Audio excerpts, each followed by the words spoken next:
Hello, Youest, you listener, my beloved soul family. I'm so excited to be here with you for this month's episode that I am going to be doing all about. If you're watching, you'll see that I'm wearing my new favorite tee, which is Show More Love.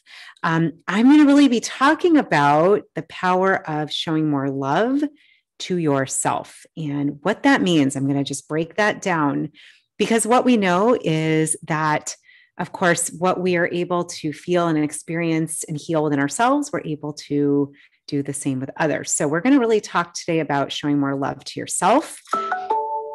We're going to share, more about how to really show more love to yourself, as well as why this is so important for your health, your well-being. And I'm going to talk about some strategies and tools that have helped me.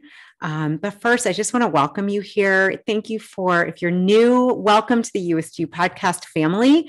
If you've been hanging around for the last 3+ years, 2 years, 1 year, whenever you found it, so honored to be part of your listening and to be part of what you're plugging into. I'm really honored. I don't take it lightly. I know that there are so many places to get some really great content, and I'm honored that I get to share this with you. So happy to be here with you today, my friend. And I like to always say, like anything, please really filter in whatever I'm saying with your own inner guidance and wisdom. And if anything that I share does not feel aligned, please take what you like and leave the rest. Truly. This is not about, convincing you of anything. It's really for you to see and feel into what might resonate and help you to show yourself more love and to hopefully start to feel more connected to yourself, your higher calling, your wisdom.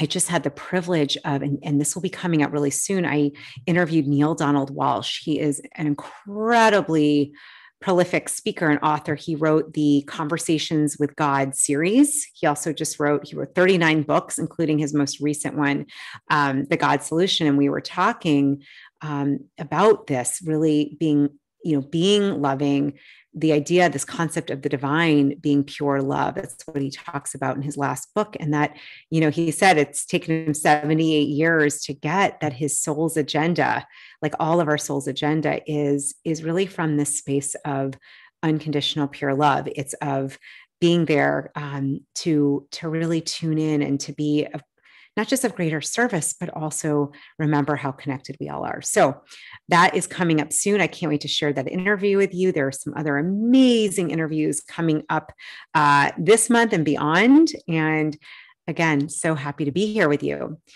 So I actually want to just share with you a little bit of my story and a theory that I have. One of the areas where I saw this lack of self-love and lack of really being kind to myself, it was very insidious. And what I'm going to say is I didn't even see this because I'd gotten so good at just living in a way where I was kind of denying, tuning into my own voice, my own opinions, my own thoughts. And I really think this whole notion of abandoning ourselves. For those of you out there like me, if you're an empath or highly sensitive or had any kind of dysfunction in your family, I had very loving parents and family, and we definitely had dysfunction. We definitely had, my father suffered from undiagnosed PTSD and depression and bipolar and ADHD. It was,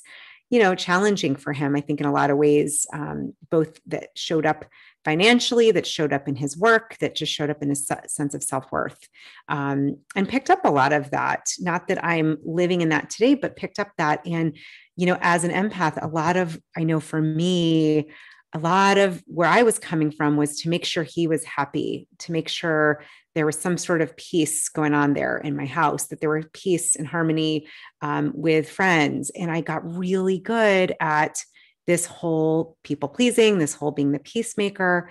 But what happens when you do that is you start to abandon yourself. And that's what I did. I would abandon my own feelings or my own desires or thoughts because I wanted to make sure either to fit in or to keep the peace. And this showed up for me. And I really have done a lot of self-study and looking at this for a long time. And so I'm sharing this because my theory, and I know that there are some incredible health practitioners and naturopaths and healers and all types in the health and wellness industry that come from an integrative approach that would probably agree and frankly have even more data and science on this. But my personal experience is that, you know, when my adrenals stopped working, when my thyroid shut down, you know, it created what's called an autoimmune condition and an autoimmune, you know, illness, which I don't think of it that way, but that's how it's categorized. And, you know, autoimmune, what is autoimmune, my friends? Autoimmune means when our body starts to attack itself. So that could be IBS, Crohn's, fibromyalgia. These are some of them. You know, Hashimoto's is what I have, celiacs, right? These are all autoimmune conditions, lupus, diabetes. A lot of, you know, these are considered autoimmune conditions. And it hit me. I was in a situation, I was in a marriage, really good person. I did not really tune into my own voice. I definitely don't blame him. I chose not to speak up a lot. And I think years of wanting to fit in, wanting to be well loved, wanting to be accepted by him and his family, which by the way, they probably would have anyhow, but I just made an extra effort without even doing this subconsciously. But what happened was, I think over the years is I stopped tuning in and listening and paying attention and honoring my voice. And that is a form of self-attack. That is a form of, as I said, self-attack and not being kind to myself. And so and it's a form of abandoning yourself. And I really believe I had a very strong intuitive connection when I found out about my thyroid. I found myself, I was almost passed out in a Target in Florida with a dear friend and my boyfriend at the time, who's now my husband. And I was like, what's going on? I'm healthy. I don't understand. And I just remember we couldn't figure it out, went to the doctor back home. And the minute I got my diagnosis, my intuition kicked in, my inner wisdom, and it said, Julie, your throat chakra, your throat, your speaking was offline. It went offline. You had abandoned your speaking, your voice. You had abandoned that. And, you know, it shut down. My thyroid shut down. And I can't prove this to you. So, you know, again, this is more of my inner wisdom around this, but I can tell you in working with many, many clients, especially women, especially high-powered, ambitious, soulful, big-hearted, very high-achieving women, I've seen this over and over and over again, the connection. We know that stress is related to illness and to our body having issues when we get into that extreme stress state, right? It starts to happen when we exert too much stress, and we have more adrenaline and cortisol pumping than we need. And that can affect your adrenals. That is what happened to me then. I was exhausted, but I was running on fumes. And so, you know, knowing that, I also started to look at, where did I attack myself? Where was I abandoning myself? And so I want to talk about that.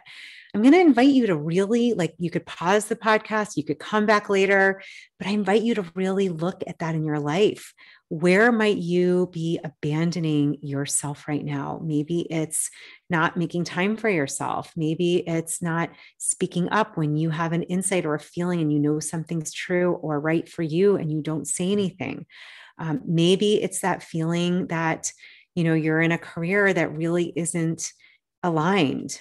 Maybe it's pretending that all is well when really you're grieving. This past year has been incredibly, intense. Whatever that might be, this is what I want you to look at. I invite you to look at with me, and I'm doing this with you, by the way, is where have you abandoned yourself?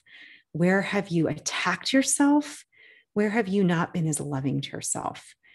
And now, if you listen to the episode before this one, or even the one before that, I know I mentioned and talked about this concept of either we're coming from love or from fear.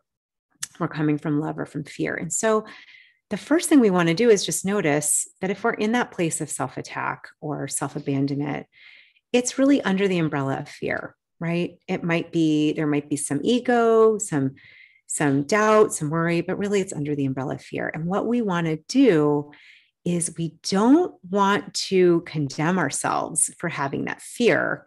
Because what happens if you start judging yourself and attacking yourself for having that fear, for abandoning yourself, you're going to create the cycle and continue it. And that's what I saw for myself. And that's why I do a spot check and I work on this literally daily. What we want to do is we want to invite this in with loving compassion from a space of curiosity, from a space of inquiry, from a space of understanding, and from forgiveness. Right. And to me, and it's funny, when I spoke to Neil Donald Walsh about his last book, we talked about this idea of understanding and forgiveness. Truly, that high level forgiveness is so powerful. An even deeper level is understanding. Understanding. You may not even need to forgive yourself because you can have a deep understanding you were doing the best you could. I did the best I could. I can tell you now, I will spare you all the details, but I've done a lot of soul searching and a lot of deep work on, my past, especially relationship with food and my addiction in my former marriage, and the way I used to treat my body, the way I was so mean to myself, the way I was with money. I mean, this is what we're here for, my friends. I know, because you're here with me. Like attracts like. So, I know we're on this journey for deeper growth and expansion, but nowhere on that journey is it to be mean to ourselves, to attack ourselves. So it's a bit of a practice and habit to change, because I do believe that we've grown up in an environment that has been very conditioned to go to fear. Frankly, there's been a lot of this focus on perfectionism and competition. And, that to me breeds fear versus connection, healing, community, right? Coming from those places, that breeds love. And so we don't want to get down on ourselves or be mean to ourselves. So I'm just going to say, I can't tell you what to do, but if I could, I would say you're not allowed to be crappy or to judge yourself or to go into attacking. That will just create the same of what you have. So you want to look at, okay, what is it that I have not yet fully embraced? What's that part of me? And honestly, what I've seen in doing the work I'm doing is often it's a part of you from earlier aspects of your life, that inner child work, looking at that part of you that maybe when you were 9, you were told to be quiet because what you said was, maybe your teacher said that's a stupid question and you felt really not smart. Or I shared this in my TEDx talk. I was told that I was too big and fat to be a dancer, and I stopped dancing for 20 years. There's parts of us, all of us have some sort of even little traumas. It can be capital T and little t traumas. And this aspect of us is asking to be loved, to be seen, not to be condemned or attacked or abandoned. And so this process is really powerful. And so one of the ways that you can do this, I was actually trained in a really cool process for those who know the healer, Teal Swan. I did a training with her years ago, and we learned how to it's called the completion process. And it's this idea of bringing in those parts of you that have fragmented, those parts of you that are still hurting. A very simple way to do this is you could just find a cozy, comfy spot. I usually love to put a blanket around me, make sure, if it's spring, summer, it's cool enough to do that, but surround yourself with loving items. I mean, honestly, if you have a, favorite pillow, favorite sweatshirt, stuffed animal, whatever, bring it in. And I like to journal with her. I like to journal with that part of me. And I will ask questions like, what part of me is still hurting? What part of me, what age, what part of me feels like you can't speak up? So you can ask that question, put your hand on your heart, and just notice what comes up. Now, you could do this verbally. There are people that do this in their practice. You could find a practitioner. I do this with clients. You could do this by yourself with your journal. And if you're not into writing, you could dictate this, but we want to get deeper into those parts of us that we've abandoned. I'm going to tell you something. I'll be honest, this was really hard for me in the beginning because I didn't want to even look at it. Okay. That's why I turned to food and sugar and whatever else to kind of avoid that. So we want to really create the space to nurture and look at that part of us and to bring her or him or it in with love and compassion and ask, what is it you need? What do you need right now? And then listen. Now, another component I like to do when I'm setting the stage, and this is me, I like to bring in that spiritual, that divine connection. For you, maybe it's not, maybe it's more of a religious connection, but I like to call in the greater mother, father, cosmos, whatever you call that, the universe, higher power, goddess, God, right? The cosmos, source energy, higher intelligence, love. Call that in. I'm telling you, this has been so powerful. Call in that energy, that part of you that is that essence of who you are, that great light, higher self. That's a beautiful one. Come sit with me. Come be with me. Help me. I know you're here. Help me see what needs to be revealed to be healed. So we create that safe space. We invite in that divine love. Truly that love, that all that there is. We affirm that we know it's with us, that we are not alone. You're not doing this alone. Okay. And then it's about being with that part of you that is looking to be seen and heard. I have found this, and I am just, not masterful, but I'm telling you, this has been so healing. It has helped to heal my thyroid, my adrenals, my body, my vitality. And so what we want to do is, again, as I said, and the shirt that I'm wearing today is to show yourself and those parts of you, those aspects of you, the inner child parts of you, those parts that are still there in our emotional body and our cellular body, that are still there and want to be heard. They want that time and attention. Just think of a little child, right? If you saw your 3-year-old crying, most likely, you're going to go over to that 3-year-old and comfort her or him. And so we want to do that for ourselves. But I think the thing that makes it a little different, and I know I'm not the only one to teach this at all, it's definitely what has helped me, is to make sure that you bring in that higher guidance with you, knowing that you are guided and not alone. And this is one of the ways we start to heal from within. We start to heal that self-abandonment. We start to heal that self-attack. And then, my friend, here's the thing. You've got to start noticing when you are shitty to yourself. I'm just going to say it. When you are mean to yourself, when you are judging, when you are, saying things that are really not helpful or kind, when you're in fear, because that's all fear-based. Right. And it's okay. We are humans. We're going to have fear. I'm not saying like there's no more fear. You're never going to have that again. Just become aware. Remember this. This is something that I think of. It's on my board. I have a little whiteboard with all these phrases and sayings and mantras to remind me, I am not my thoughts. You are not your thoughts. In my humble opinion, you are incredibly infinite power, infinite intelligence, light beyond what you might even feel or see yet. You are all of that and more. You are essence of the divine. So am I. We all are. We are not our thoughts. So we just want to start noticing them, because they can trip us up and get in the way. And I really do believe that my autoimmune condition, which is in process of being healed, I believe that for me. I know some say that they can't be healed. I really believe that they can be. So I'm going with that belief, because why not? And it's more empowering. But I really do feel that this is a way to start healing ourselves from the inside out, to start to tamper the stress, to start to be kinder, and to start showing more love. And what I know is when you show more love to yourself, really, truly, and I mean like mind, body, soul, your whole self, in as many ways as you can, and you start to rewire your patterning, right? That neuroplasticity gets to work in your favor, which is what fires together wires together. So as you start to fire off these new thoughts and these new ways of being to yourself, you're going to rewire yourself. I'm telling you, this has been one of the biggest gifts in my life. I'm still doing it. It's not like I'm all healed, but so much of my life has shifted and transformed and healed because I'm constantly looking at that inside work that we're talking about. And I do believe it starts with that inner self connection, self-love, showing yourself more love. So